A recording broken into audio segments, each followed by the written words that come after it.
All right, so let's nip one thing in the bud right away.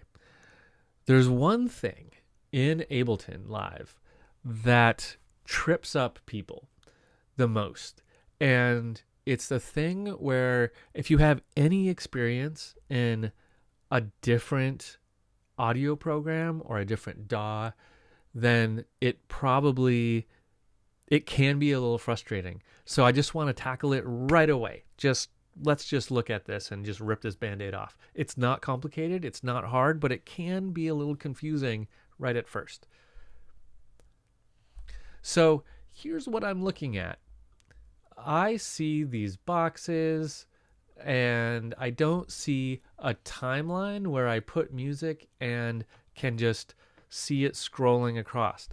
The reason is Live has two main views. Now there's a bunch of little things you can show and hide in Live, and we'll look at all of those soon. But the main working area, your main canvas, is this big rectangle here, okay? And there's two different sides to it. It's like a coin with two different sides, okay? And they have names. So here we are looking at what's called the session view, okay?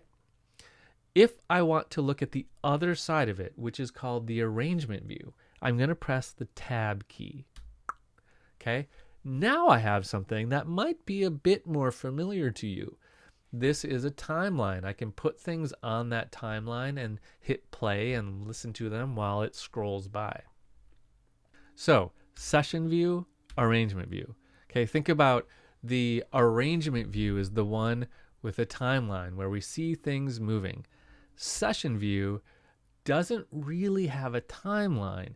Instead, it's got all these little slots here where we can put musical elements that Ableton calls clips, and we can trigger them all over the place. This is more like what a performer would do, like what a DJ would do. They would launch things from here, right? And this is what more of a traditional composer would do. They would work here, right? And create things. So let me use an example. Okay, here's an audio clip. Okay, this is a clip. Here it is in the arrangement view where we have a timeline. Okay, cool. I can hit tab, and here is that same clip in session view. Okay, and I can launch it. Okay, two sides of the same coin. And we'll spend a lot more time on this concept of session view and arrangement view and how to work between the two throughout the class. But I just want to point out right now, that's one of the biggest elements of Live that people get tripped up on, is this session view and arrangement view thing.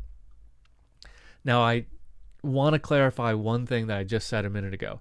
What I said is that session view is where people perform and DJ, and arrangement view is where people compose.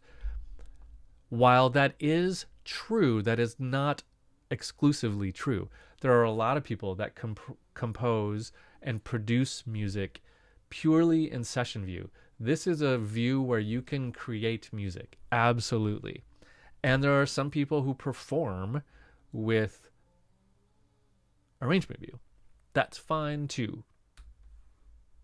But when I look at the two, I think of this side as more of a performance side, although I know a lot of people that make everything that they make in session view. So keep that in mind. Both sides are completely versatile to do whatever you want. It's just a very different way of thinking.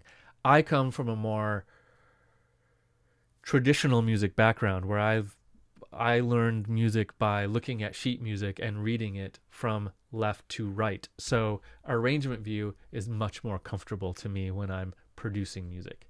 But you can use Live however you like. Don't ever let anyone tell you different. Okay, let's move on.